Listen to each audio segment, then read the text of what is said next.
Welcome to PINASayang Kwentuhan. I'm Jack. I'm Sha. I'm Bettina. I'm Pat. And I'm Mika. We're here to bring you some lively conversations and an eye-opening education on Filipino pop culture. In this episode, let's take a dive into the world of Filipino art. Handa na ba kayo? Let the kwentuhan session begin. Hi everyone, and thank you for joining us on another episode of PINASayang Kwentuhan. Woo! Hey guys! Hey! So, how have you guys been doing naman? Okay lang, but sometimes I get bored or sad. Yeah, same. There are a lot of things we can't do anymore because of the pandemic. But what do you guys miss the most? I actually miss... Seeing my crush. Well, Wow. well, not gonna lie, same. No, I mean, okay, I actually miss... I mean, every day we go there before and I get sick of it, but I really miss Katipunan a lot. Do you guys miss That's Katipunan? true. Yeah. Mm-hmm. Hard same. I miss the early morning traffic, going like after school lakhats with my friends.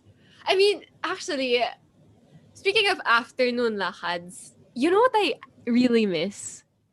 What? Visiting museums, especially in friends or family. Yes, walking around and seeing artifacts or pieces of art in real life. I agree. Too. Of course, you can look for pictures of them online, but seeing them up close and witnessing the depth and detail in person just hits differently. I agree with that, honestly. I especially miss art museums like Arete. I go there nearly every after school with my friends. Or the National Museum of Fine Arts. And, the Pinta Art Museum. Well, I think you'll be happy to hear that our topic for today's episode of Pinasayang Kwentuhan is all about Philippine art. This is probably the closest you'll get to visiting an art museum during this time, Mika. Oh, man. Oh, by the way, art has been a part of Filipino culture and everyday life for thousands of years. Like over time, Filipinos' artistic styles and methods evolved with influences from colonization and social and political events to reflect the Philippines of their respective times in unique ways. Okay, labas ng research, guys, because it's time to school you on the history of Filipino art. It started in the pre-colonial era, which was pre-1520 AD. During this time, ethnic communities started making functional art. Objects used in everyday activities began to have meaningful decorative elements. This could be religious symbols related to animism or Islam, or symbols that depict daily activities. Communities could also have their own patterns like ochre design or of the Maranaos. These designs were seen on woven objects like tapestries and indigenous attire, tattoos, stone tools, pottery, wood carvings of deities and ancestral figures, and jewelry like bracelets, earrings, and pendants made from shells, jade, or gold. During this time, our ancestors learned from the art styles and processes of the Chinese and other Asian countries they traded with. But the ultimate overload of foreign influence took place when the Spaniards arrived. Yes, and in the Spanish era from 1521 to 1898, formal sculpture, architecture, and painting were introduced along with Catholicism and Western art styles. Initially, art was mostly religious, but by the mid 19th century, art became more secular with the ilustrados or the Filipino upper class becoming the main art patrons in the country. Oh, and also, throughout this period, the most common aesthetics adopted by Filipinos were the Byzantine, Gothic, Baroque, and Rococo art styles as seen in paintings, the architecture of old houses and churches, and in furniture, statues, and other carved works. Despite these foreign influences, some Filipino art styles came about like miniaturismo, which portrays the texture of the subject's costume in great detail, and letras y figuras, where the patron's name is painted with letters and consist of figures doing everyday activities. Yeah, well, Filipino artists also began to rise, specifically among the ilustrados who studied abroad and learned Western art approaches like neoclassicism, romanticism, and impressionism, which they incorporated into their work. Like these artists include Damian Domingo, Juan Luna, and Felix Resurrection Hidalgo, who you'll hear more about later. After more than 300 years under Spanish rule, we were sold to another group of colonizers. The Americans! Fun. From 1898 to 1946, art became more secular, with the new political system and the establishment of corporations and public schools, illustrations in editorial cartoons and textbooks, advertising, and commercial design became more popular.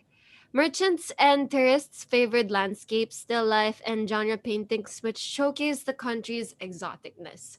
The most popular foreign art and architecture styles were commercial or graphic art, classicism, Art Deco, and Art Nouveau. What's notable Nouveau. about this era, though, is like that Filipino artists began to be more nationalistic in their works. Like this was done by artists like Fabian de la Rosa and Fernando Amarsolo, who focused on showing the ideal beauty and harmony of the country. But their art style was eventually challenged by Victorio Edades, Carlos Botong Francisco, and Galobi Ocampo, who leaned toward the expression of more uncomfortable, imperfect scenes and led the way for modernism in the Philippines. Actually, this movement in art was slowed down by the Japanese occupation from 1942 to 1945 because they imposed their culture and limit our freedom of speech. But after the war, from 1946 onwards, Philippine art grew immensely. From 1946 to 1970, Philippine modern art was at its peak with more frequent uses of Western art styles, the rejection of more traditional styles, and the rise of the 13 moderns who will list down later. The approach during this time was portraying things as they naturally exist but through the artist's unique view. And this was followed by the postmodern art era in the 70s and 80s. Because of the government support for art, artists were free to experiment and explore Western trends like pop art, installation art, and performance art. Social realism also became more common among Filipino artists as a way for them to comment on political and social issues. Actually, after this period is the contemporary art era, which ran from the 80s up until today. With the rise of new technology, artists are free to express themselves through new styles and mediums, and reflect the diversity of cultures and beliefs while thinking outside the box and defying traditional norms. Now that we know the history of Philippine art, what are the general characteristics that tie together all the Filipino artworks that ever existed? Well, we all know that the Philippines was colonized by Spain, America, and Japan, which heavily influenced our culture. And due to this, some people might say that we suffer from an identity crisis because a lot of our culture is from the Spaniards, especially when it comes to Christianity. It's evident in Philippine art because there are a lot of artworks dedicated to this. For example, Carlos Francisco's first Mass at Limasawa. Yes, this may be the case, but religion and foreign cultures are not the only defining factors of Philippine art. Even though we were colonized, Philippine culture is really broad. Across the country, we have various groups of Filipinos that each have their own practices, languages, religions, and clothes, untouched by foreign influence. Right. So, what is Philippine art then? Okay, I would say Philippine art reflects the society, traits, and the appearance of Filipinos.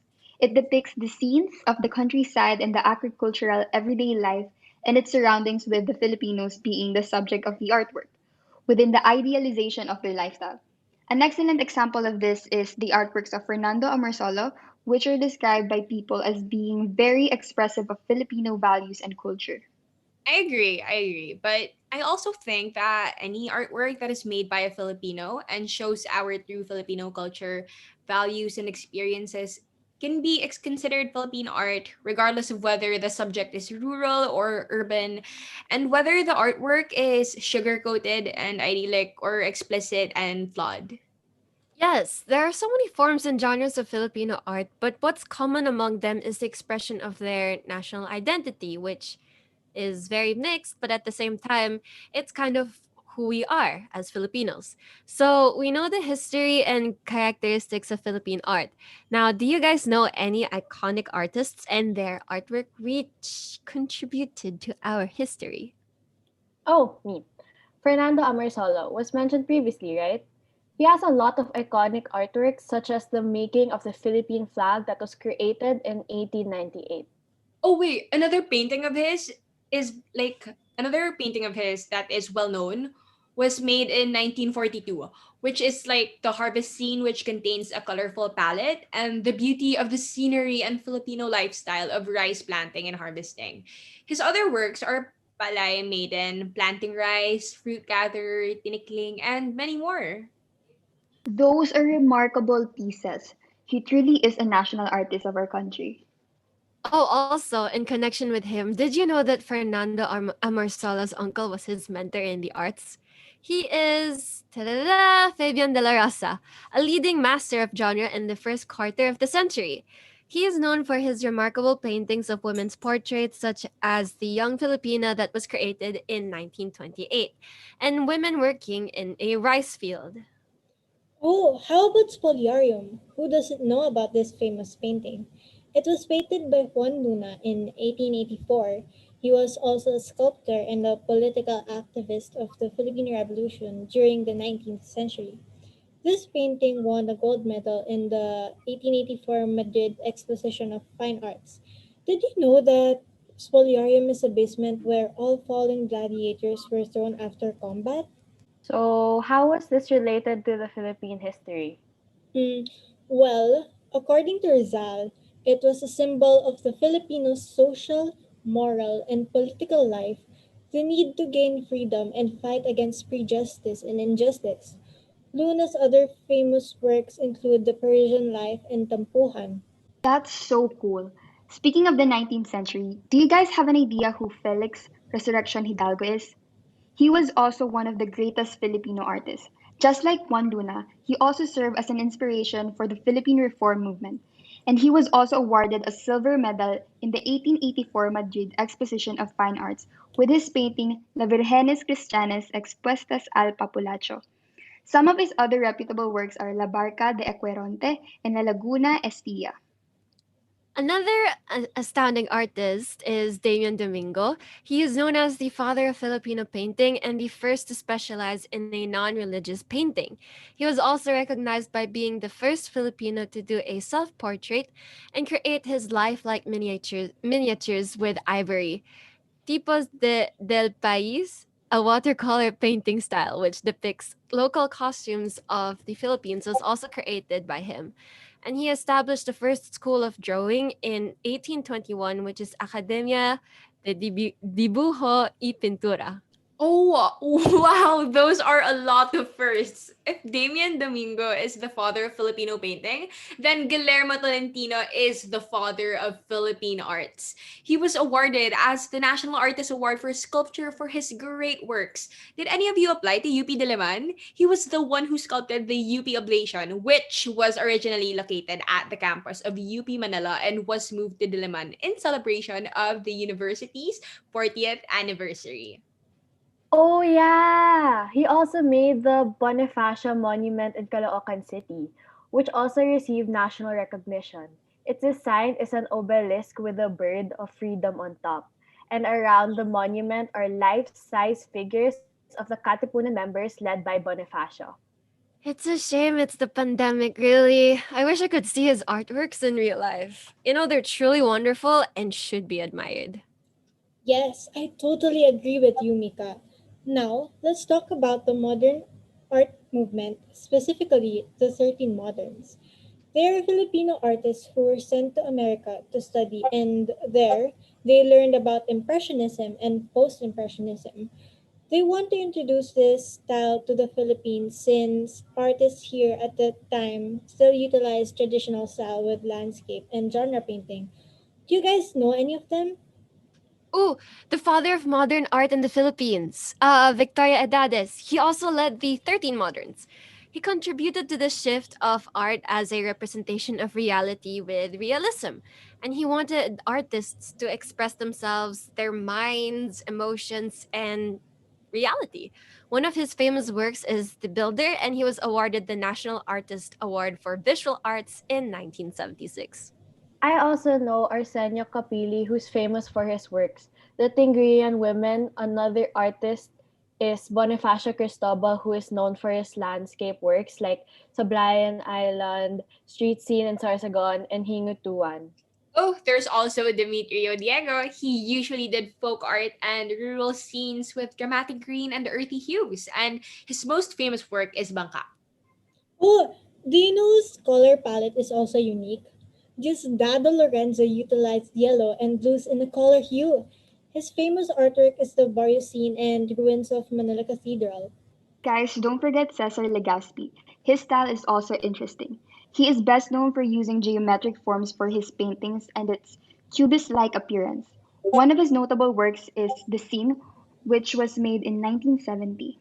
Okay. Now, the only woman in the list is Anita Magsaysayho. She is also known because of her art style, social realism. She also utilized a cubic style, and most of her artworks portray the life of women. A well known work of hers is Two Women, which she made in 1992. Another is actually Carlos Botong Francisco. He was a muralist who made the progress of medicine painting in the Philippine General Hospital and the Filipino struggles through history mural in the National Museum.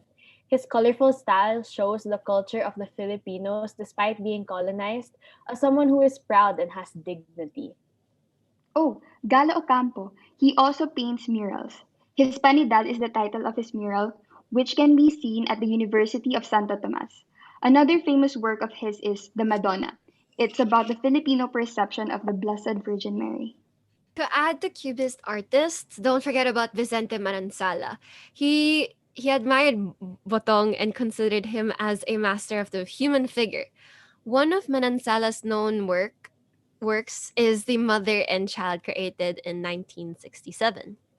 And next on the list is Hernando Ocampo, who was a self-taught painter that focused on abstract art styles and brought forth the importance of being socially aware through his works. A major artwork of his is the Genesis, which consists different irregular shapes in a color palette of reds, oranges, and yellows. We also have Jose Pardo. He had an exhibition at the Ateneo Art Gallery last 2003. One of his work is the Anahaw. For our last artist is Ricarte Puruganan. Some of his artworks are Di Kay Ganda ng Umaga from 1980 and Pandango sa Ilaw created in 1982.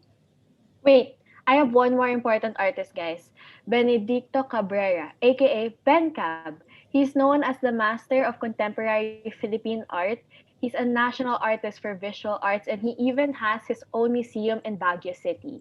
He's known for his paintings Tres Marias, Sabel in Blue, his Larawan series, and many more. Whew, we have a lot of iconic artists. Given what we've discussed so far, though, like, what are your thoughts on Philippine art and its role in our culture and society? Um, I think Philippine art is just absolutely beautiful. Over the years and even now, there have been so many branches, genres, styles of doing art, and each method is captivating and beautiful in its own way. I also love that each one is like a record of what happened in the past. Using art styles that were popular during the time, they can depict daily activities like fiestas, farming, or fishing, what people were in a certain time period, historical events like the Spanish colonization or the revolution, and social issues like poverty or injustices. They're just like time capsules that preserve our culture and history. Honestly speaking, of time capsules that preserve our culture and history, they have inspired a lot of young Filipino artists with the current modern art. And I honestly find it very inspiring and motivating as someone who strives to be a great artist herself. But, speaking of our topic, did you know they also portrayed what is Filipino? Whether the artworks focused on personal experiences or feelings, social political issues, the wildlife and environment of the country, or just scenes in everyday life, they managed to show both the positive and negative sides of our society and provide commentary. Some were idealistic and light, others were more disquieting and imperfect. But each style has its own appeal and truth to it. Yeah, we have so many masterpieces and talented artists, but what's sad is that some Filipinos tend to forget about these because they are more aware of or other favor foreign classics. There are also instances when foreigners are more willing than Filipinos to recognize and buy local art. We should admire our own works because this is how we maintain our culture and promote the continuation of art in the Philippines. From the names we enumerated a while ago, we can see that there are so many iconic Filipino artists, but their artworks are all from the past. At present, there are just so as many talented artists, and I think that to keep the Filipino art scene alive, we need to support them and recognize their works. Do you guys have any current Filipino artists you'd like to shine the spotlight on? Yes, I'd like to recommend Filipa Mintuan and Jappy Agoncillo. Filipa Mintuan's works are these vibrant, abstract splashes of blended colors, and they're such treats to look at, honestly. And Jappy Agoncillo makes colorful animated wall murals with influences from pop culture. Like, if you go to BGC, he's the one who made the mural for Shake Shack. It's really pretty and colorful. It's really nice. Guys, you need to check out Ricky Ambagan. He makes these mesmerizing paintings that depict nostalgic or familiar images of Filipino life. Also, Sid Natividad. He does hyper-realistic paintings of people in water. The details, especially the lighting, the water droplets, and the flow of hair and clothes in water, are so realistic that the paintings actually seem like pictures taken by a camera. You guys have been focusing on painters, so let me try to bring you on another art medium for a change. The first person I recommend is Ryan Villamael. He uses paper to make intricate, lively sculptures of figures like buildings and flowers or plants. They literally pop out. It's like they're flourishing. Like, have you guys been to Arete? Yeah, I've been to Arete. That's Yeah. really You know the Locos Amuenos piece?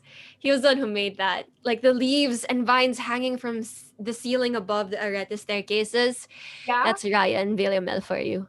What? He's the one who made that pala. That's really pretty. Like, I remember when I went there with my friend, dun kami yung nagpicture talaga kasi it was really romantic and it was Mm. Yeah, okay. So for me naman, there's Jel Suarez. She makes well put together collages of pieces and details she finds from books, catalogs, and archives. I also want to suggest Steph Lopez. She creates these fascinating, intricate wire sculptures of human figures and animals, and pieces of jewelry with beads incorporated into them. Oh, wait, I would also recommend Eduardo Castillo. He's known to be a Filipino sculptor. Two of his famous works are the People Power Monument along EDSA in 1993 and the Bonifacio Shrine in 1998. Actually, I know another Filipino sculptor and actually a family friend of my mom. His name is Michael Cacchio, and he is a world-class known brass sculptor. And one thing that stands out from his art pieces are the colorful balloons, which, according to my research, represent the joyful and innocent presence of Filipino kids. He uses Malabon City as his muse, which is actually where I grew up. That's why his artworks always speak to me, as it makes me reminisce of my childhood. Ayun. Anyway, definitely going to check out all the artists once we're done with this podcast here. Guys, this was really such a jam-packed episode and a deep look into Philippine art. So, given all the information we shared, what did you guys personally learn or realize today? I'm just gonna repeat what I said earlier because I think it's really cool how arts are like time capsules. They preserve our culture. and it gives an idea to the newer generation of what life was like before. I also think it's a special way of connecting to our ancestors and our roots. Yeah, same thoughts, Pat. Art is a form of expression for oneself, and even though some may not be artistically inclined like myself, I'm one for appreciating all the hard work it takes to create a masterpiece from scratch. And the feeling that you get when you see an artwork, like how it speaks to you, is absolutely amazing. I'm going to repeat it again. I really miss Arete. There's really this piece in Arete. It's a big long painting somewhere there. It I would like to agree to Jack's earlier statement that the feeling you get when you come face to face with a certain painting, it takes you out of this world, literally. And it's just really mesmerizing how a lot of our local artists are able to bring out all these the history of the Philippines, the emotions of those who have been colonized, who had to go through different kinds of changes in this country into one masterpiece. It's truly amazing, and I would like to commend all of our Filipino artists who serves as inspiration and motivation to our current Filipino artists. With that, thank you for this discussion, guys. You know, you're right. This was a really good substitute for museum visits during quarantine, although it's kind of sad. But yeah, you all need to prepare because when everything goes back to normal, I am dragging you all with me to the Fine Arts Museum. I swear. And we're going to stay there for 6 Game. hours and bask in all its artistic beauty. I would enjoy that. Yeah. And thank you to our listeners for tuning in to the second episode of Pinasayang Kwentuhan. Catch us in our next and last episode where we talk about Filipino music. And always remember, art ka ba? Kasi ikaw, support ka na sa akin. Okay, guys, Wow. bye. Okay. Bye! Bye. Bye. Bye.